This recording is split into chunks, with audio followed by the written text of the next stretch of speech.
गान है, सेवारत व्यक्ति व्यक्ति कार्य का ही प्राण है। समर्पण समर्पण समर्पण, दीनहीन सेवा ही परमेष्टि अर्चना, केवल उपदेश नहीं कर्म रूप साधना। मन वाचा कर्म से सदैव एक रूप हो, शिव सुंदर नव समाज विश्व वंद्य हम गढ़े। समर्पण समर्पण समर्पण।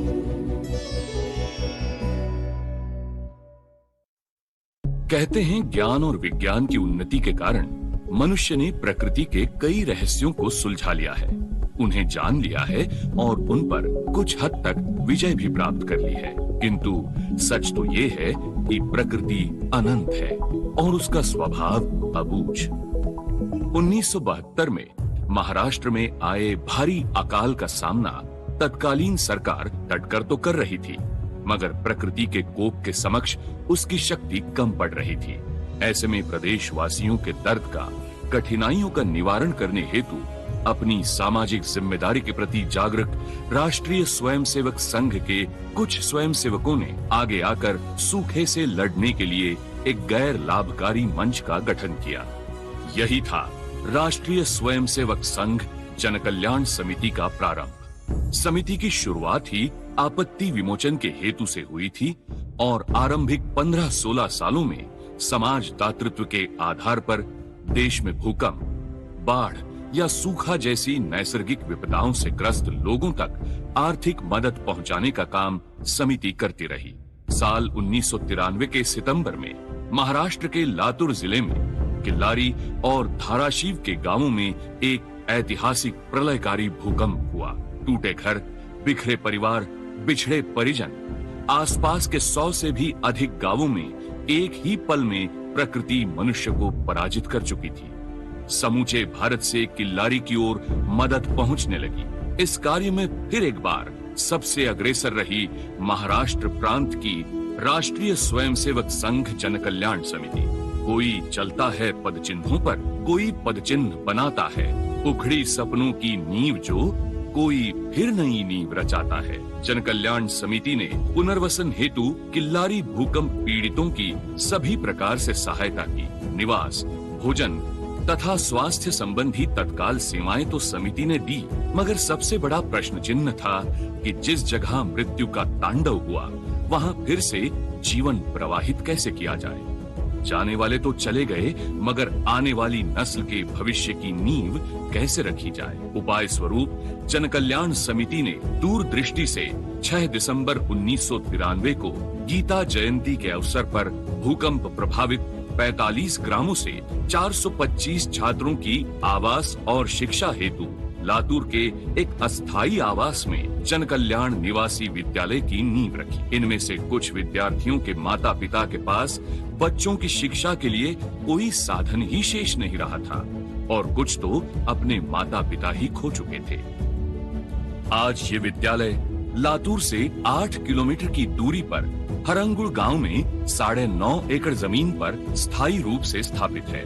भूकंप पीड़ितों के लिए बनाया गया ये विद्यालय आज सर्वसामान्य जनता के लिए खुला है। मध्यम वर्गीय ग्रामीण कृषि परिवारों से आने वाले विद्यार्थियों के लिए अच्छी शिक्षा का प्रावधान हो, उन्हें संस्कार क्षम शिक्षा मिल सके, इस उद्देश्य से कार्यरत जनकल्याण समिति संचालित जनकल्याण निवासी विद्यालय अपने आप में एक अनोखा सामाजिक शैक्षिक प्रकल्प है।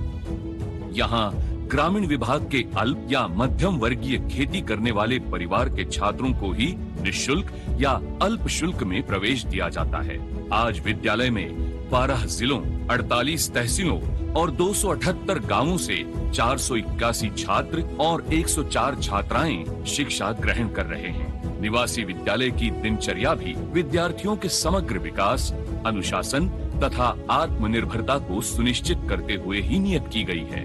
छात्रों की निवास व्यवस्था के लिए संत गाड़गे बाबा एवं शालिवाहन नामक 2 छात्रावास एवं छात्राओं के लिए भगिनी निवेदिता छात्रावास का प्रबंध है। सुबह 5:30 बजे यहाँ दिन का आरंभ होता है। जगने के बाद छात्र और छात्राएं अपने प्रातः विधि, स्नान इत्यादि स्वच्छता के साथ परिसर स्वच्छता का भी कार्य करते हैं। तत्पश्चात प्रातः प्रार्थना में एकात्मता स्तोत्र और मंत्र का पठन किया जाता है।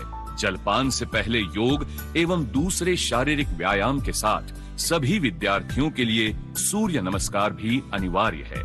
इसके बाद नाश्ता कर सभी बच्चे पाठशाला के लिए निकल जाते हैं। विद्यालय की वास्तु विद्याधाम पहुंचकर असेंबली में समूह प्रार्थना और राष्ट्रगीत के बाद विद्यार्थियों की कक्षाएं शुरू हो जाती हैं। ये इमारत विभिन्न कक्षाओं के साथ साथ अद्ययावत ग्रंथालय एवं प्रयोगशाला से भी सुसज्जित है। यहाँ कंप्यूटर लैब और प्रोजेक्टर रूम का भी प्रावधान है। आवश्यकता अनुसार कुछ विषय प्रोजेक्टर की सहायता से पढ़ाए जाते हैं। पढ़ाई के साथ यहाँ क्रीड़ा और संगीत शिक्षा का भी महत्व है। कुछ विद्यार्थी तो गंधर्व महाविद्यालय की संगीत परीक्षाएं भी उत्तीर्ण हैं। विद्यालय में दिन का अंत वंदे मातरम से होता है। खेल विकास के लिए परिसर में बड़ा सा मैदान है। संध्या के समय इसी मैदान पर राष्ट्रीय स्वयंसेवक संघ की शाखा का संचालन किया जाता है। हर वर्ग के लिए एक स्वतंत्र शाखा होती है जिसमें अनेक प्रकार की बौद्धिक गतिविधियां और भिन्न भिन्न शारीरिक खेल खेले जाते हैं। शाखा में संस्कारों के साथ साथ नियमों के पालन अनुशासन की प्रेरणा भी दी जाती है। छात्राओं के लिए स्वतंत्र रूप से अलग शाखा आयोजित की जाती है। दिन भर की थकान के बाद छात्रावास लौटे विद्यार्थियों के लिए भोजन बिल्कुल तैयार होता है। विद्यार्थियों को अलग अलग समूहों में छांटकर बारी बारी से खाना परोसने की भी जिम्मेदारी दी जाती है। हफ्ते में 1 या 2 बार ये जिम्मेदारी हर बच्चे पर आती है। ये और ऐसी कई गतिविधियों द्वारा बच्चे स्वावलंबन एवं आत्मनिर्भरता सीखते हैं। भोजन का आरंभ भी प्रार्थना से होता है और खाना खाते समय सभी व्यवहार मौन रहकर किए जाते हैं। केवल इशारों से परोसने वाले से जो चाहिए वो मांगा जाता है। ये भाव अन्न देवता का आदर एवं परमात्मा के प्रति कृतज्ञता का प्रतीक है। बात बच्चों की हो रही है तो वे खेलेंगे, कूदेंगे और गिरेंगे भी। प्राथमिक उपचार या फर्स्ट एड हेतु यहाँ एक आरोग्य कक्ष भी है जिसकी जिम्मेदारी छात्रावास के बड़े और पुराने छात्रों को सौंपी गई है। इन छात्रों को यहाँ रहने का और यहाँ की प्रणाली का अनुभव होता है। छोटी मोटी चोटों का इलाज या दवा यही छात्र करते हैं, मगर जरूरत पड़ने पर किसी को डॉक्टर के पास ले जाने का जिम्मा भी उन्हीं का है। 8वीं कक्षा और ऊपर के छात्रों के लिए कृषि विज्ञान का विषय यहाँ अनिवार्य रूप से सिखाया जाता है। इसी विषय अंतर्गत बच्चे यहाँ छात्रावास की पाकशाला के लिए सब्जी तरकारी उगाते हैं और उनकी देखभाल भी करते हैं।